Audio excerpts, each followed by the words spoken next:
What's good, YouTube? Quinn Wade Basketball Analysis. I just got the trade that Isaiah Thomas will be getting traded along with Channing Frye to the Los Angeles Lakers for Jordan Clarkson and Letty Nance.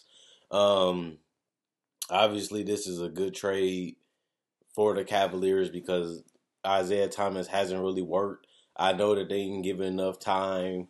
They didn't see it all the way through, and everybody thought that Isaiah Thomas wasn't that far off from Kyrie. He can score. He averaged 28 points a game last year. He helped the team get the number one seed in the East.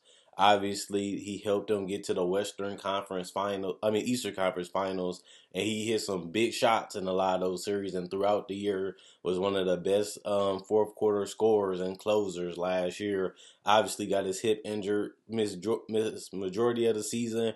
The chemistry wasn't right. Plus Kevin Love went down, so you can't really even say how good the Cavaliers would be because soon as Isaiah Thomas came back, Kevin Love went down for almost 2 months. Well, 2 months basically, and now that's chemistry you can't build because he will be out for a long time, just like Isaiah Thomas. Obviously, Channing Frye was going to be the obvious person to get more minutes, but against certain teams like the Spurs and the Rockets, and obviously the Golden State Warriors, Channing Frye is not a good matchup in those type of games, in them type of series if they play in the finals. Um, he's a defensive liability, and Isaiah Thomas only adds to that because he's a defensive liability. Even if you watch yesterday or against Orlando Magic, or even if you go back to Boston last year, they basically switched Isaiah Thomas on to anybody and they just went right at him. That's such a big liability that you don't want to have a player that can't guard nobody. And it's not really Isaiah Thomas' fault because he didn't choose to be 5'9", but anybody can score on him. Anybody can shoot over him. They can post him up. They can just rise up and shoot over him in general. Even if you go to the post and hit a fadeaway, it's like he's an automatic mismatch. And the fact that you can have other mismatches on the court and including him, you can just keep going at him every possession until they take him out of the game. Same way like DeAndre Jordan, where you just follow him and follow him and follow him until they take him off the court or until after the 2 minute mark. Most of the time it don't work, but it's still something that you don't want to have to deal with if you really don't have to. Um, Now for the Cavaliers, they're the oldest team in the NBA. Obviously, this team is going down the wrong direction. They lost a lot of games these last 2 months. LeBron went from being the MVP to now he's some people not even call him the best player in the league. Obviously, he proved that yesterday that he's still in the running with a 30-point, 15 and 10 game and a win, even though they only won by 2 points. A win is a win. LeBron James looks tired. He looks exhausted. He's playing a lot of minutes. He's playing 82 games because it don't look like he's going to get injured. He just look burnt out and tired, and he has to continue to carry this team late in his career, and he just needs some offensive help and just some effort defensively. You know, LeBron always been a solid defender. I never thought he was a great defender, even back in his early Miami days when he made the All NBA first teams. I didn't really think he was a great defender even then because basically anybody was scoring and doing anything they wanted to him, including in the finals. And I thought that if you can't guard anybody, especially your own position, it's hard for me to call you a great defender. Yes, he got chased down blocks. Yes, he got a lot of steals because he had the effort. He losing that now to me, but he's getting older and a little bit of his athleticism. Even if you go back to the 2015 Warriors series when Andre Iguodala was guarding him, a little bit of his athleticism was zapped out of him. So I'm not saying he's aging. He obviously still one of the better players in the league, definitely in that top three, top five. But honestly and truthfully, it's going to be tough for them to win with Isaiah Thomas and Channing Frye in their starting lineup.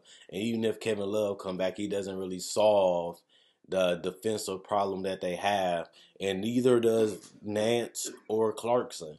But Nance and Clarkson add athleticism and youth at the positions that they are at. Larry Nance is a high flyer. He can block shots. He can dunk on anybody. He's athletic and run at that 4 or 5 or 3 position. And Jordan Clarkson is instant offense. He comes off the bench and he shoots threes. He can get to the paint. He can create for other people. He draws a lot of attention because he's super aggressive when it comes to the point that he can create so much havoc because he's always in attack mode. Kind of like Russell Westbrook, but Russell just better at it because he does it longer. He gets more minutes. But Jordan Clarkson comes in the bench ready to score on anybody. It don't matter who he going against, who's on the other side of the court. Jordan Clarkson is just racing down the court, and he can shoot that ball. And I was surprised that the Lakers traded him because he's on one of the better contracts in the league, considering that when they signed him, they gave him the money, the years that he wanted, but he didn't get overpaid. He didn't get underpaid. He actually got a fair deal. And even if the Cavaliers don't like Clarkson or want to trade Clarkson in the future, you have a contract that's actually tradable for his age and his production. He delivers every game. Now, Larry Nance, on the other hand, he's on a rookie scale contract still. So you get a good contract in Clarkson and a good contract in Nance, and they're young, and they're tradable assets.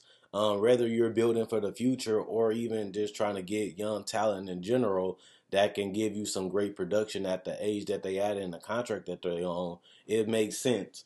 The reason why it doesn't make sense for keeping Isaiah Thomas is because simply Isaiah Thomas is a guy that's going into his contract year. I mean, in his contract year this season, and he's going to require you to either get rid of him for nothing or he's going to require a lot of money to keep him around.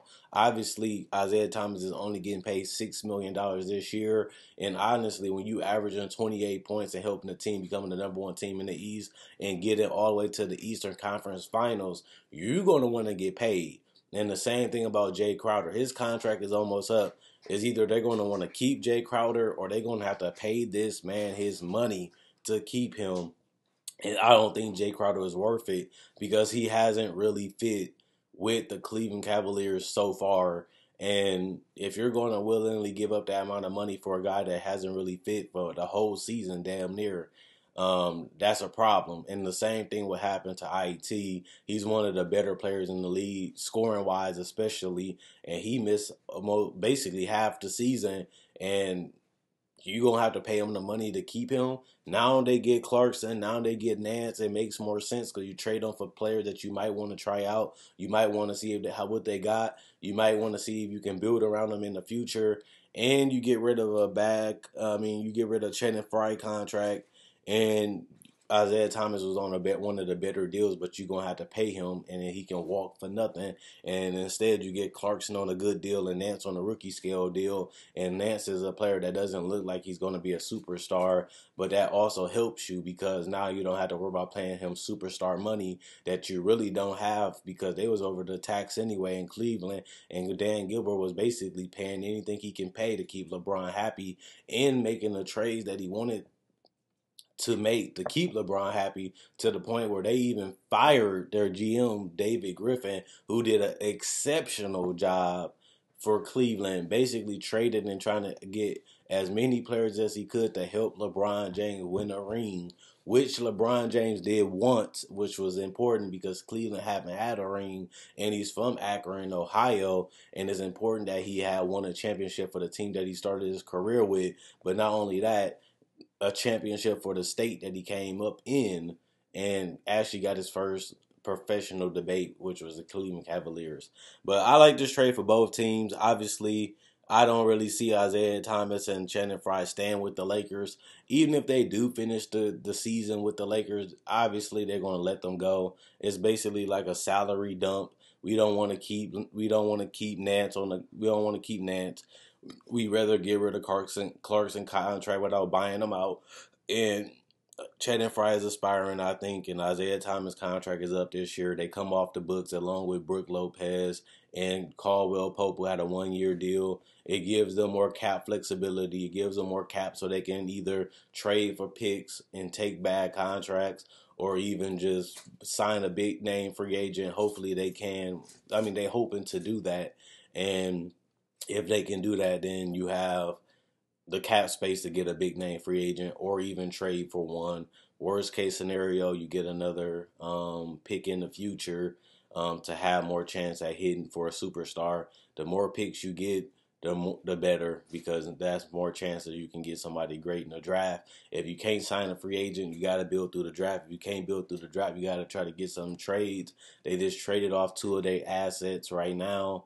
Obviously, they still got Ball, they still got Kuzma, they still got Ingram, which means they still have a bright future with those players on the roster still. Let me know what you guys think though about Isaiah Thomas getting traded to the Lakers. Same with Channing Frye.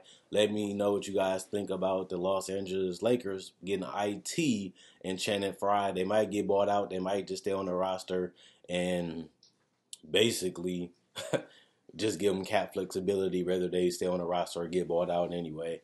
The Lakers need to build for the future, and the Lakers need cap space so they can potentially add a big piece, and that's what they have done.